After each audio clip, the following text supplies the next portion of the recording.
అది ఎవరి నమ్మకం? రాష్ట్రపతి నమ్మకం వల్ల. ఇప్పుడు మనం ఎక్కడికో వెళ్ళక్కర్లేదండి.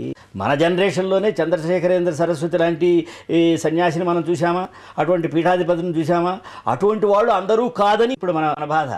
కానీ దానికి మనం వ్యవస్థగా మనం ఎంతవరకు చేస్తున్నాము? పెద్దవాళ్ళు వెళ్తున్నారా అంటే వారి నమ్మకం వారికి ఉండకూడదనే హక్కు ఇంకోటికి లేదు. నీకు వారికి అటువంటి నమ్మకం ఉండకూడదు అనే హక్కు మీకున్నప్పుడు వారికి ఆ నమ్మకం ఉండాలన్న హక్కు వారికి ఉండాల్సిన అవసరం. అందుకని పెద్దవాళ్ళు వెళ్ళేప్పటికీ అధికారులు చెప్తాను ఇది అధికారులు కూడా మానవులు, అధికారులకు కూడా నమ్మకాలు ఉంటాయి, వాళ్ళు వెళ్తారు కదా అని. మనకి సమాజంలో ఏమైందంటే అధికారులు వెళ్ళటం మొదలుపెట్టిన తర్వాత మిగతా వాళ్ళందరూ కూడా దానివల్ల ఇన్ఫ్లుయెన్స్ అవుతున్నారు అన్న ఫీలింగ్ ఉంది. దీనికి మనం చేయాల్సింది సిస్టమ్ ఏ రకంగా నువ్వు ఇంప్రూవ్ చేస్తావు. ఆయన అన్నట్టుగా ఆయన చెప్పిన దాంట్లో తప్పులేదు. డబ్బు తీసుకున్నది ఒక కారణం కోసం ఇదే కాదు, పీఠమే కాదు, ఏ ఇన్స్టిట్యూషన్ అయినా పబ్లిక్ మనీ కనుక మనం తీసుకుంటున్నప్పుడు అది అకౌంటబిలిటీ రెస్పాన్సిబిలిటీ ఫిక్స్ చేయాల్సిన బాధ్యత సమాజంలో ఒక ఇన్స్టిట్యూషనలైజ్ చేసి ప్రభుత్వం మీద సమాజం మీద ఉంటుంది. అది మనం చేస్తున్నామా లేదా? అది చేయడానికి మీరు సమాజంలో సన్యాసం పూర్తిగా తీసుకొని పూర్తిగా సన్యాసులుగా లేకుండా కొంత లౌకిక వ్యవహారాలు చేస్తున్నప్పుడు లౌకిక వ్యవహారాల వరకు ఒక నిర్దిష్టమైన కార్యక్రమం ప్రజల ముందు మనం పెట్టాల్సిన అవసరం ఉంది.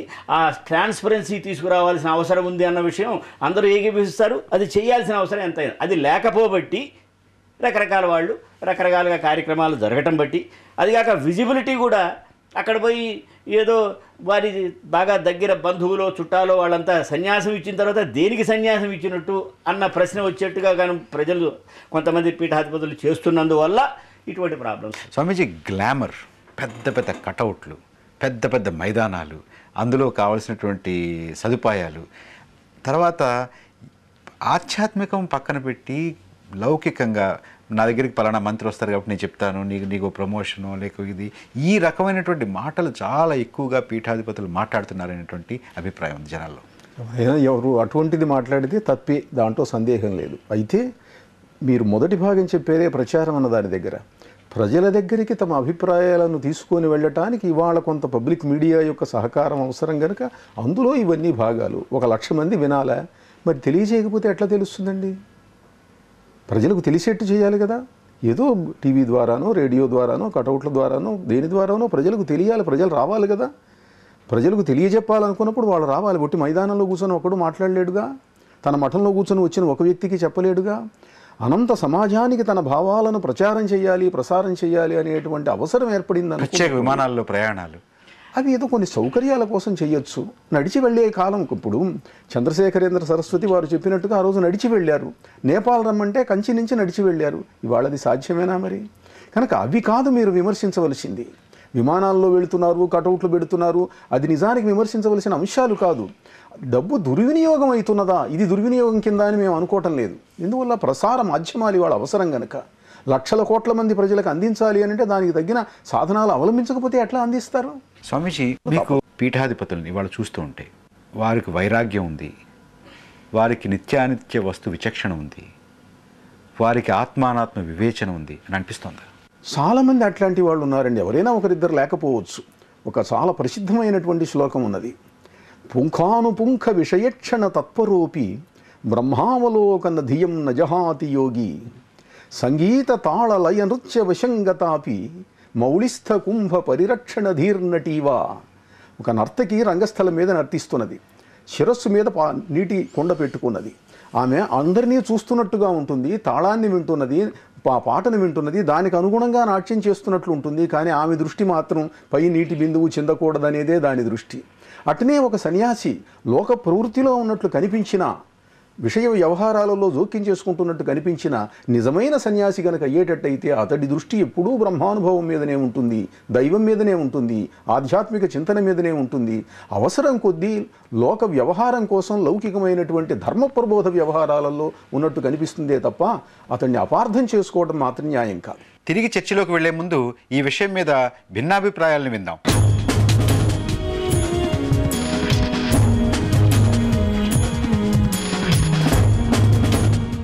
పీఠాలు, మఠాలు, బాబాలు, స్వాములు, అమ్మలు ఈ దేశంలో వేలాదిగా పుట్టుకురావడానికి కారణం మూఢ విశ్వాసాలు.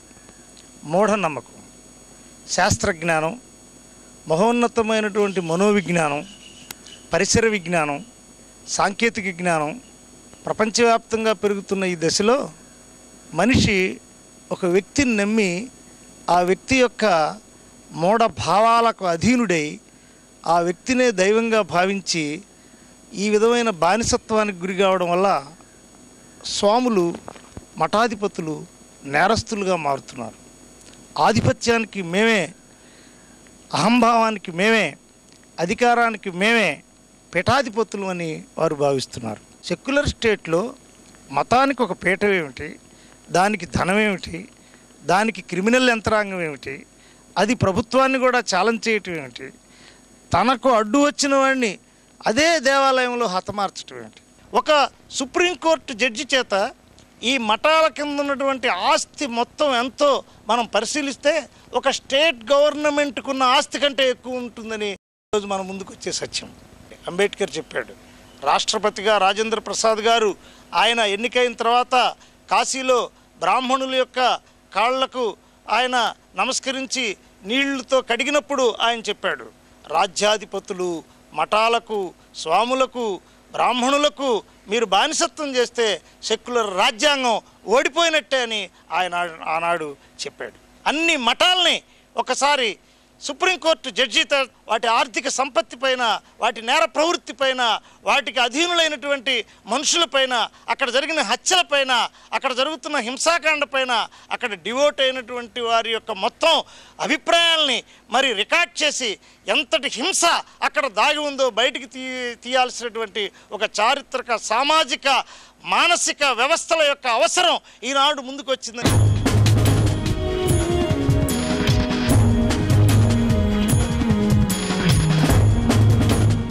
ఆధ్యాత్మిక, తాత్విక రంగాల్లో ప్రజల్ని చైతన్యవంతం చేసి ధర్మం వైపు నడిపించవలసిన బాధ్యత పీఠాధిపతులపైన ఉంటుంది.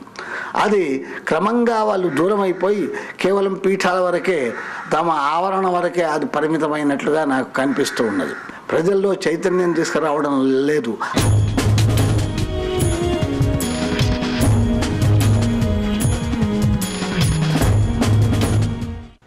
భవోయం భావనా మాత్ర. ఈ ప్రపంచం మనం ఏ విధంగా భావిస్తే ఆ విధంగా కనిపిస్తుంది. ఇప్పుడు కూడా మరి స్వామీజీలు అమోఘంగా సేవలు చేస్తూనే ఉన్నారు.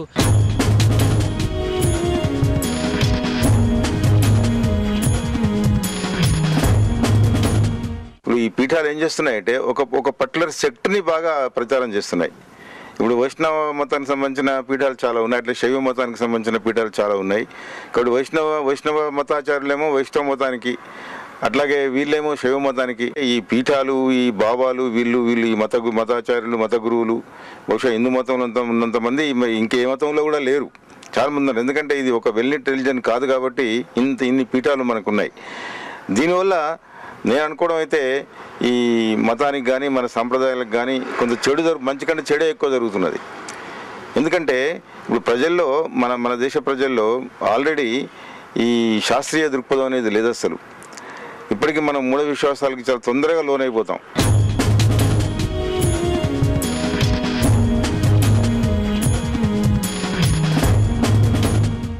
ఈ మఠాల మీద లేదా పుట్టపర్తి సాయిబాబా లాంటి సంస్థల మీద ఒకసారి మనం పరిశీలిస్తే ఇవాళ మొత్తంగా విదేశాల నుంచి ఎక్కువ శాతం నిధులు ఈ మఠాలకు లేదా ఈ ఈ దేవాదాయ శాఖలకి, ఈ సంస్థలకి ఎక్కువ వస్తున్నాయి. కాబట్టి మఠాలు అనేసరికి పారదర్శక ఉండకూడదు అనే సమస్య కాదు, పారదర్శక లేదు కాబట్టి ఇవాళ ఇన్ని విషయాలు బయటకు వస్తున్నాయి. కాబట్టి ఖచ్చితంగా ఈ మఠాలపైన ఒక కేంద్ర ప్రభుత్వం అజమాయిషి ఉంటుంది.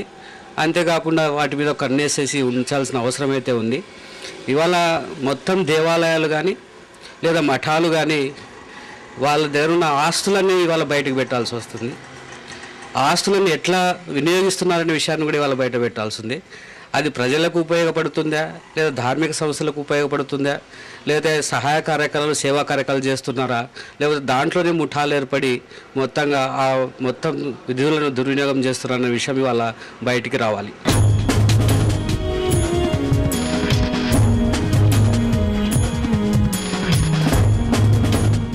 హిందువులంతా జయేంద్ర సరస్వతి అభిమానులు కాదు, అనుయాయులు కాదు. హిందూ మతంలో శైవులు ఉన్నారు, వైష్ణవులు ఉన్నారు. శైవ పీఠాలు ఉన్నాయి, వైష్ణవ పీఠాలు ఉన్నాయి. జయేంద్ర సరస్వతి ఒకానొక శైవ పీఠానికి అధిపతిగా ఉన్నాడు. కాబట్టి ఆయన్ని అరెస్ట్ చేస్తే మొత్తం హిందువులను అవమానించినట్టుగా చెప్పడం అటువంటిది అది రాజకీయమైనటువంటి ఎత్తుగడ తప్ప ప్రజాస్వామికమైనటువంటి వాదం కాదు.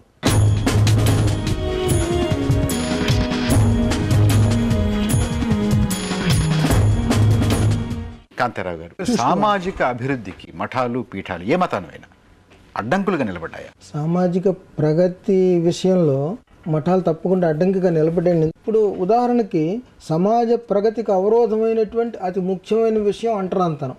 వీడు అంటరాని వాడు, వీడు అంట వచ్చేవాడు అనేటటువంటి భేదాన్ని ఎప్పుడైతే సరే వీళ్ళందరూ పీఠాధిపతులందరూ చూపిస్తున్నారో వాళ్ళు సమాజాభివృద్ధికి ఏ రకంగా దోహదం చేస్తారు? స్వామీజీ, ఒక్కసారి దేశంలో ఉన్నటువంటి ఈ పీఠాలన్నీ తలుచుకుంటే మన సామాజిక అసమానతలు, ముఖ్యంగా అంటరానితనాన్ని తొలగించలేకపోయి ఉండేవాళ్ళమా? సామాజిక వ్యవస్థలో వచ్చినటువంటి పరిణామ క్రమం అది. ఒకప్పుడు అది అనుకున్నారు, కానీ ఇవాళ మారుతున్నారు, ఇవాళ అంగీకరిస్తున్నారు. ఇవాళ అస్పృశ్యతను ఏ పీఠాధిపతి సమర్థించటం లేదు. ఒకనాడు సమాజం సమర్థించింది, ఆ సమాజంలో భాగంగా వాళ్ళు సమర్థించారు. ఇవాళ సమాజం వద్దనుకుంటున్నది, పీఠాధిపతులు వద్దని అంటున్నారు. ఇవాళ సరస్వతి అన్నారు, వారికి వ్యతిరేకంగా దళితులు పోరాటం చేశారు, ఉద్యమాలు చేస్తున్నారు. మొన్న ఆయన అరెస్ట్ చేస్తే పురి శంకరాచార్య మహిళలకి పురుషులకి వ్యత్యాసం గురించి, అగ్ర కులాల వారికి నిమ్న కులాల వారికి వ్యత్యాసం గురించి అది కొనసాగాలనేటువంటి మాట చాలా ఎక్కువగా చెప్పారు. పరిణామ క్రమంలో అది ఒక భాగం. అది ఎవరు చెప్పినా ఇవాళ మేము సమర్థించడానికి సిద్ధంగా లేము. ఎందుకంటే మహర్షులే స్మృతులను మారుస్తూ వచ్చారు, ఆచారాలను మారుస్తూ వచ్చారు, అవసరానుగుణంగా సమాజం మారవలసినటువంటి తీరును చెబుతున్నారు. అందువల్ల ఇవాళ మారుతున్నారు. ఎప్పుడైనా ఒక పూరి శంకరాచార్య చెప్పుండొచ్చు, వారు చెప్పుండొచ్చు, కానీ తరం మారుతున్నది. వినయ్ గారు, పూరి శంకరాచార్య ఉన్నారండి. ఇవాళ ఒక పీఠాధిపతిని అరెస్ట్ చేస్తే మనం ఎంత ఆందోళన చేశామో, అలాగే ఇంకొక పీఠాధిపతి, ప్రముఖ పీఠాధిపతి పూరి శంకరాచార్య, దేశంలో అనేక మందిని ప్రభావితం చేసేటువంటి పూరి శంకరాచార్య సతీ సహగమనం విషయంలో అది వేదాల్లో ఉన్నది కనుక దాన్ని ఖండించడానికి వీల్లేదు, అది సమర్థనీయమని చెప్పి రాజస్థాన్లో అంత ఆందోళన జరుగుతుంటే ధైర్యంగా ముందుకు వచ్చి చెప్పారు ఆయన. కొంతమంది రాజకీయవాదులు ఖండించారు, చాలామంది ఈ విషయంలో ఖండిస్తూ పుస్తకాలు కూడా రాశారు. ఇది తప్పున ఆయన ఈ రోజుల్లో నువ్వు ఇట్లా మాట్లాడుతున్నావని. అయినా సరే ఆయన ధైర్యంగా మతాన్ని అడ్డం పెట్టుకొని, మతంలో ఒక నమ్మకమైనటువంటి ఒక శాస్త్రంలో ఇది ఉన్నది కాబట్టి దీన్ని నేను సమర్థిస్తున్నాను, దాన్ని ఖండించడానికి మీరెవరు, అది అలా అలౌకికము, దైవం చెప్పినటువంటిది అన్నారు. అలాగే క్రైస్తవులు చాలా విషయాలు చెబుతున్నారు, ముస్లింలు చెబుతున్నారు. అందుకే వాటిని మనం దూరం పెట్టకపోతే ప్రజాస్వామ్యాన్ని అమలు పరుచుకోలేమని చెబుతున్నాం మేము. అందుకనే పీఠాలు మఠాలు తప్పనిసరిగా ప్రజాస్వామ్యానికి విరోధాలు, అందులో నిస్సందేహంగా చెప్పవలసింది తప్ప మనం కాంప్రమైజ్ కాకూడదని నా ఉద్దేశం. ప్రసాద్ గారు, ఎందుచేత ఈ పీఠాలు మఠాలు చాలా తరచుగా వివాదాల్లోకి అది ప్రధానమైనటువంటి కారణాలు ఏమిటి? సన్యాసం తీసుకుని కార్యక్రమం చేస్తున్నప్పుడు తన దగ్గరికి ఎవరన్నా వస్తే సలహా చెప్పడం, తన దగ్గరికి ఎవరన్నా వస్తే ప్రబోధం చేయటం ఒక పద్ధతి కాదు. నేనే వెళ్ళి ప్రచారం చేస్తాను అని సమాజంలోకి ఈ స్వామీజీలు వెళ్ళటం మొదలుపెట్టిన తర్వాత ఇటువంటి ప్రాబ్లం రావడానికి అవకాశం ఉంది. ఎందుకు మఠాలు వివాదాల్లోకి తరచుగా వస్తున్నాయంటే మోర్ రాయలిస్ట్ దాన్ ది కింగ్. ఎందుకంటే తను కార్యక్రమాలు చాలా ఎక్కువ కార్యక్రమాలు చేయాలి, చాలామంది జనంలోకి వెళ్ళాలి, తర్వాత తన పీఠం, తన ప్రాబల్యం, తన భక్తుల సంఖ్య పెరగాలి. ఇటువంటి మాత్సర్యం, అందుకనే చెప్పింది కామ క్రోధ లోభ మోహాల వరకు చాలామంది జయించేసిన ఆ మాత్సర్యం దగ్గర కలియుగంలో ఇటువంటిది, అది భవిష్యత్తు పురాణంలో కలియుగంలో సన్యాసులు కూడా దెబ్బతింటారన్న సంగతి అది స్వామివారే చెప్పొచ్చేమో. ఇది ఈ మధ్య 15-20 ఏళ్ల క్రితం, అది కూడా కర్ణాటకలో మొదలైంది. అది కర్ణాటకలో పీఠాధిపతుల మీద ఏమీ ఇది లేదు కాబట్టి వాళ్ళు కూడా పీఠాధిపతులు చేసి ప్రాపగేషన్ చేసుకోవడానికి పనికొస్తుంది కాబట్టి వచ్చేప్పటికీ అవి కొంచెం కమర్షియల్ ఇన్స్టిట్యూషన్స్ లాగా తయారవడంతో దాన్ని మళ్ళీ ఆంధ్ర మిగతా చోట్ల కూడా మైనారిటీ ఇన్స్టిట్యూషన్స్ అని వాళ్ళకి, ఎందుకంటే వీళ్ళే అక్కడ భాషా మైనారిటీస్ అయినారు కాబట్టి ఆ రకంగా ఇస్తూ పోగొట్టు అయింది. కానీ అటువంటివి ఇది మీరు ఆపడానికి కనుక ప్రయత్నం చేసినప్పుడు ఇది వీళ్ళకే కాదు, ఎన్ఐ గారు చెప్పినట్టు మీరు క్రైస్తవులకు పర్మిషన్ చేసి హిందువులకు కనుక అది పనికిరాదు అనేప్పటికీ ఇటువంటి ప్రాబ్లమ్స్ వస్తాయి. కాంతారావు గారు, మఠాల వ్యవస్థ, పీఠాల వ్యవస్థ వీటిలో సరైనటువంటి మార్పులు సంస్కరణలు తీసుకురావడానికి ఏం చేస్తే బాగుంటుంది? మొట్టమొదట మఠాధిపతులకి వీళ్ళకి ధనంతో ఏ రకమైనటువంటి సంబంధం లేకుండా చేసేయాలి. మీరు ఏదైతే ధర్మాన్ని ప్రచారం ఎవరైనా అది ఏ మతానికి చెందిన వాళ్ళైనా సరే, మీరు మీ మతాన్ని ప్రచారం చేసుకోవాలనుకుంటే ప్రచారం చేసుకోండి, కానీ ధనంతో మాత్రం మీకు ఎటువంటి సంబంధం ఉండకూడదు అని చెప్పాలి. ముఖ్యంగా హిందూ ధర్మశాస్త్రాల్లో అది చెప్పబడి ఉంది కూడా. ఒక హిందూ మత ధర్మశాస్త్రమే కాదు, క్రీస్తు అంటాడు ఒక సూది బెజ్జంలో నుంచి ఉంటేనే సరే పోతుంది, కానీ స్వర్గరాజ్యంలో ధనికుడికి స్థానం లేదు అని చెప్పి అంటాడు. కనీసం మతాధిపతులైనా సరే, ఇటు హిందూ మతాధిపతులు కానీ, క్రైస్తవ మతాధిపతులు కానీ, ముస్లిం మతాధిపతులు కానీ, మాకు ధనంతో ఏమాత్రం సంబంధం లేదు అని వాళ్ళు అనుకోవాలి. నిజంగా మీరు ధనంతో సంబంధం లేనటువంటి మఠాన్ని పీఠాన్ని కల్పన చేసుకోగలరా? మఠం ఉంటుందా ధనం లేకపోతే? ఉండి తీరాలి. అలా లేకపోబట్టే ఇవాళ ఇన్ని అరాచకాలు జరుగుతున్నాయి. వేల కోట్ల రూపాయల ఆస్తులు సన్యాసాశ్రమం స్వీకరించాము, సర్వసంగ పరిత్యాగులమైనాము అని చెప్పుకుంటూ వేల కోట్ల రూపాయల ఆస్తులు కలిగి ఉంటూ ఏసీ విమానాలలో ఏసీ కార్లు తిరుగుతూ మీరు ఇందాక చెప్పినట్లుగా ఒక 100 కార్ల కాన్వాయ్తో తిరుగుతున్న పరిస్థితులు ఎప్పుడైతే వచ్చేసిందో వాళ్ళు సామాన్య జనుల కంటే కూడా అత్యంత విశిష్టమైనటువంటి వ్యక్తులుగా వాళ్ళందరూ వాళ్ళే ఊహించుకుంటున్నారు.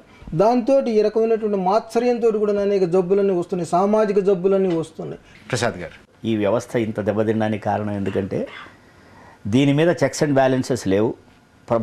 చాలా వరకు ప్రభుత్వం కూడా దాన్ని దృష్టిలో తీసుకునేటువంటి అవకాశం లేదు. కాబట్టి ఇది ధనార్జనకి మంచి వ్యవహారం కాబట్టి చాలామంది సన్యాసులు కొత్తగా స్థాపన చేసేసి దాంతో ఆ మజ్జిగని కాస్త ఫలితం చేసేయటం జరిగింది. ఇప్పుడు ఇటువంటి వాళ్ళు 10 మంది అయ్యేప్పటికీ అందరికీ నమ్మకం పోయేటువంటి అవకాశం జరిగింది. అందుకని కానీ ఏదో విధంగా దీన్ని ఇటువంటి ప్రజల్ని ఖద్దరు కడితే జనం ఎంత అనుమానిస్తున్నారో అంటే చేస్తారు, కాషాయం కడితే కూడా ఎందుకంటే ఆ వ్యవస్థ అది వరకు లేదు. మీ 30 ఏళ్ల క్రితం లేదు, 40 ఏళ్ల క్రితం లేదు. ఇది ఎందుకు చేశాము, ఎందుకు జరిగింది, ఆ జరిగినటువంటి విషయాన్ని మనం రివర్ట్ చేసుకొని మనం ఏదైనా చేసుకుని రావాలంటే ఇగో ఇటువంటి దానికి కొన్ని నిబంధనలు మనం. రెండో ముఖ్యమైన సంస్కరణ, ఒకసారి నువ్వు సన్యాసం తీసుకున్న తర్వాత నీ దగ్గరికి నీకు అది వరకు పూర్వాశ్రమంలో సంబంధం ఉన్నటువంటి రిలేషన్స్ కానీ క్లోజ్ ఫ్రెండ్స్ కానీ దగ్గరికి రాకూడదు. నువ్వు వారి దగ్గర నుంచి నువ్వు సన్యాసం తీసుకోలేకపోతే నువ్వు నిజంగా సన్యాసివి కాదు. తర్వాత ఇప్పుడు ఈ పీఠాలకి వీటికి కూడా కొంత క్వాలిఫికేషన్స్, మనిషికి ఆ స్తోమత ఉన్నవాడని వేసేటువంటి వ్యవహారం మనం చూడాలి. ఇప్పుడు ఆ శాస్త్రం చదువుకున్నవాడే ఉండాలి, పాండిత్యం ఉన్నట్టు యోగ్యత ఉండాలి, అదివరకు ఆ యోగ్యత ఉండాలి. నెక్స్ట్ జూనియర్ పీఠాధిపతి సెలక్షన్కి కూడా కొన్ని ప్రిన్సిపల్స్ సమాజంతో చర్చించి మనం చేయాల్సిన అవసరం ఎంతైనా ఉంది. ఆర్థిక వ్యవహారాల నిర్వహణ తీరు ఎలా ఉండాలి? ఎవరి receipt is accounted for and bank అకౌంట్గా కంప్లీట్గా పంపించేయాలి. అది మళ్ళీ కింద లెవెల్లో మిస్మేనేజ్ కాకుండా వచ్చిన దాన్నంతా సెంట్రలైజ్డ్గా అకౌంట్ మెయింటైన్ చేయాలి. వాళ్ళు ఖర్చు పెట్టేదాన్ని కూడా సెంట్రల్గా ఎక్కడున్నప్పటికీ బ్రాంచెస్ ఉన్నప్పటికీ వాళ్ళు పంపించే ఇది ఉండాలి. అది ఈ స్వామీజీ అయినప్పటికీ డబ్బు ముట్టుకునేటువంటి వ్యవహారం లేకుండా వచ్చింది కూడా పక్కన అకౌంట్ ఫర్ చేయాలి. ఏదన్నా ఆ ట్రాన్స్పరెన్సీ ఇన్ అకౌంట్స్ మెయింటైన్ చేసి సపరేట్గా ఒక అడ్మినిస్ట్రేటర్ సిస్టమ్ ఇచ్చేసి ఏర్పాటు చేయాలి. అదే మనకి శృంగేరి మఠం, రాఘవేంద్ర స్వామి మఠంలో కూడా కొంతవరకు మనకి కనిపిస్తుంది. ఇన్నయ్య గారు, ఏ సంస్కరణలు తీసుకురావాలి? గులకరాయిని పట్టు వస్త్రంలో పెట్టి కొట్టినా దెబ్బ తగులుతుందండి. అందువలన నైస్గా మఠాలను మార్చడం కాదు, ఈ మఠాల వ్యవస్థే ప్రజాస్వామ్యానికి, మానవ స్వేచ్ఛకు, మానవ విలువలకు వ్యతిరేకం. కాబట్టి వైజ్ఞానిక దృక్పథాన్ని చిన్నప్పటి నుంచి పిల్లలకు చెప్పి ఈ మఠ వ్యవస్థ లేకుండా చేస్తేనే మానవ అభివృద్ధి జరుగుతుంది. స్వామీజీ, మీ దృష్టిలో ప్రధానంగా తీసుకురావాల్సినటువంటి సంస్కరణలు మఠ నిర్వహణకు సంబంధించి ప్రసాద్ గారు చెప్పినట్లుగా ఆర్థికాది వ్యవహారాలలో కావలసినటువంటి మార్పులు, చేర్పులు, సూచనలు కొంచెం పకడ్బందీగా అమలు చేయవచ్చు. మతరహితమైనటువంటి సమాజాన్ని మేము అంగీకరించం, ఊహించను లేము. అంటే ప్రజాస్వామ్య దేశంలో వారి భావాలు చెప్పుకుంటే స్వాతంత్ర్యం వారికి ఉండాలా, దాన్ని మాత్రం కాదనటం లేదు. కానీ అందరూ మతరహితులు కావాలనేది జరిగేది కాదు, జరగవలసింది కూడా కాదు. మనిషికి స్వేచ్ఛ ఉండాలి. భగవంతుడు అక్కర్లేదనుకున్నవాడు అక్కర్లేదనుకోనివ్వండి, అక్కర్లేదన్న ప్రచారము వాళ్ళు చేసుకోనివ్వండి, దాన్ని కాదనటం లేదు. కానీ భగవంతుడు కావాలి, ఒక ఆరాధన మీద ఇవాళ కమ్ముకున్నటువంటి క్రీనీడలు, నీలి నీడలు పోయి మఠానికి ప్రతిష్టని పునరుద్ధరించాలంటే ఏ రకమైనటువంటి సంస్కరణలు ప్రధానంగా చేపట్టాలి?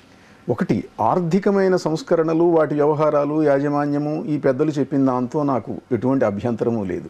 కానీ ప్రతి మఠంలో కూడా నా దృష్టిలో తపస్సాధన ముఖ్యం, యజ్ఞయాగములు ముఖ్యం, నిరంతర అర్చనలు ముఖ్యం.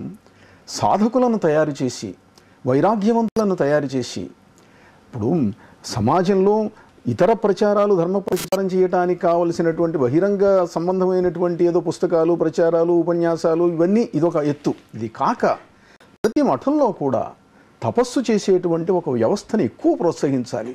కనుక తపస్సు ప్రధానం, ధ్యానం ప్రధానం, ఆధ్యాత్మికమైనటువంటి నిరంతర చైతన్యాత్మకమైనటువంటి ఉన్నాయి మఠాల్లో ఇవాళ. మీరు చెప్పేటటువంటి సాధన చతుష్టయం, చింతన, అట్లా అనకండి, అన్ని చోట్ల లేదని అనకండి.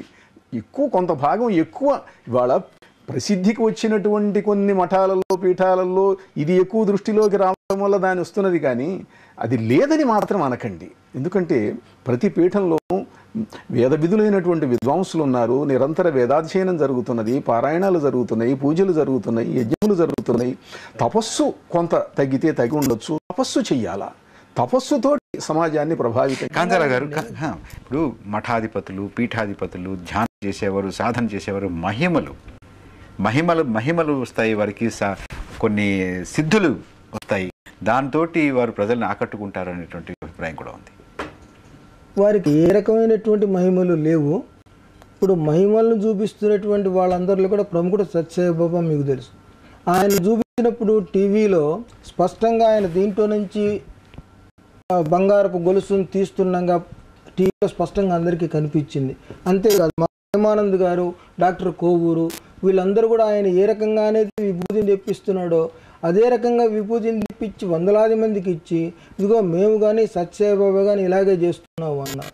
ఆయనే కాదు, ఈ మహిమల ద్వారా ఎప్పుడైతే మేము ప్రజలను ఆకట్టుకోవాలని బయలుదేరారో, ఇవాళ ఊరికొక మతం, ఊరికొక సన్యాసి, ఊరికొక బాబా బయలుదేరి జనాన్ని భ్రష్టు పట్టిస్తున్నారు. వాటి మహిమలు అనేవి లేవు అనేటటువంటి ప్రచారం మేము ప్రత్యేకంగా జన విజ్ఞాన వేదిక తరఫున చేపట్టడం జరిగింది. ప్రసాద్ గారు, ఈ మహిమలు, సిద్ధులు అభిప్రాయం ఏంటి? మనం శాస్త్రాన్ని నమ్ముతామా లేదా అన్నది ప్రశ్న. శాస్త్రంలో సాధన చేసేవారికి మహిమలు ఉన్నాయని, మన శాస్త్రంలో ఆ తపశ్శక్తి అని స్వాములు వారు చెప్తున్నది ఏంటంటే, రాజునైనప్పటికీ శాసించగలిగిన శక్తి, ఈయన గనక శాపం గనక ఇస్తే శాపం పనిచేస్తుందన్న శక్తి, అది వాక్శుద్ధి. అటువంటిది ఆ తపస్సు చేసిన వాడికి ఆ వాక్శుద్ధి ఉంటుంది. అది లేనివాడు కూడా చిన్న చిన్న క్షుద్ర శక్తులు కనుక సంపాదించడానికి అవకాశం ఉంది. ఆ సంపాదించిన తర్వాత అది ఈ సాధనలో ఒక భాగం మాత్రం. అది వదిలేసి ప్రజల్లోకి దీన్ని ఎక్స్ప్లాయిట్ చేసుకోవడానికి వచ్చిన వాళ్ళు ఉన్నారు. స్వామీజీ, నిత్యానుష్ఠానం, సాధన, వీటి వల్ల మహిమలు, సిద్ధులు సిద్ధిస్తాయా? తప్పకుండా వస్తుందండి. ఆ సిద్ధాంతాన్ని శాస్త్రం అంగీకరిస్తుంది, సాధకులు అంగీకరిస్తారు. అనాది కాలం నుండి వేద ఋషులు వేదం విన్నారు అని అంటే దానివల్లనే కదా విన్నది. వాళ్ళు సృష్టించలేదు ఆ మంత్రాలను, వాళ్ళు విన్నారు. ఈ పెద్ద పెద్ద స్వామీజీలందరికీ క్యాన్సర్ రావడం ఏంటి, బీపీ రావడం ఏంటి, షుగర్ రావడం ఏంటి, హార్ట్ కంప్లైంట్ ఏంటి, ఆపరేషన్లు చేయించుకోవడం ఏంటి, డాక్టర్ల దగ్గరికి వెళ్ళడం, ఇవన్నీ ఏం చేత? ఇవి వారి కర్మానుగుణంగా వచ్చేవి కొన్ని, ఇతరుల కర్మలను తీసుకుండేవి కొన్ని. ఇప్పుడు రామకృష్ణ పరమహంస జీవితంలో, రమణ మహర్షి జీవితంలో వాళ్ళు ఇతరుల యొక్క కర్మను తీసుకోవడం వల్ల ఆ బాధలు అనుభవించారు. సైన్స్లో ఒక సూత్రం ఉందండి, న్యూటన్స్ లా ప్రకారం, matter can neither be created Nar destroyed. శూన్యం నుంచి ఒక వస్తువు పుట్టదు, చావదు. ఏదైనా సరే వీళ్ళు మహిమల ద్వారా కొన్ని వస్తువులను సృష్టించామనో, కొన్ని ప్రత్యేకమైనటువంటి కార్యక్రమాలు చేసామనో, అలా ఉండే వాళ్ళందరికీ కూడా మా విజ్ఞప్తి ఏంటంటే, అది మాకు కూడా చూపించండి ఆ మహిమలు, మేము కూడా మీ వెనకాల వస్తాం. ఒక మహత్తరమైనటువంటి ప్రపంచవ్యాప్తంగా ఉన్నటువంటి ఒక శాస్త్రీయ సూత్రానికి విభిన్నంగా ఇక్కడ జరిగింది అంటే అది తప్పకుండా నలుగురికి తెలియజేయాల్సినటువంటి అవసరం ఉంది. ఫారినర్స్ ఏదైనా ఒక సూత్రం కనుకుంటే ప్రపంచవ్యాప్తంగా తెలియజేస్తున్నారు. మనం భారతదేశ కీర్తి గౌరవాలను ఇతర దేశాలకు వ్యాప్తి చెందించాలి అంటే ఇలాంటి మహిమగల వ్యక్తి మాలో ఉన్నాడు, ఇదిగో రాండి మీ సైన్స్కు విభిన్నంగా మేము చేసాం అని చూపించేట్లయితే మన ఖ్యాతి ఎంత గొప్పగా పెరిగిపోతుంది. అలా ఎవరు ముందుకు రాలేదు అంటే అలాంటి మహిమలన్నీ కూడా కేవలం కల్పనలనే అర్థమవుతుంది. పరిపూర్ణమైనటువంటి సామాజిక అభివృద్ధికి లౌకికమైనటువంటి వ్యవహారాల్లో ప్రగతి ఎంత అవసరమో, ఆధ్యాత్మికమైనటువంటి విషయాల్లో కూడా వికాసం కూడా అంతే అవసరం, అంతే ప్రధానం. వీటిని తీర్చడానికి మఠాలు, పీఠాలు అన్ని మతాల్లోనూ కూడా ఉండాల్సిందే. కానీ వాటి యొక్క వ్యవహార శైలి వైరాగ్యాన్ని తలపించాలి, ఆధ్యాత్మిక సాధనని తలపించాలి. అంతేగాని మఠానికి మతానికి మధ్య పోటీ, ప్రతి ఆస్తులు, వ్యవహారాలు, నిర్వహణ వీటిలోనూ కూరుకుని వివాదాల్లోకి రాకుండా కావలసినటువంటి సంస్కరణలు చేపట్టాల్సినటువంటి అవసరం ఉంది. ఈ చర్చని ఇంతటితో ముగిద్దాం. రేపు మరొక ముఖ్యమైనటువంటి అంశం మీద చర్చతోటి ప్రతిధ్వని కార్యక్రమం మీ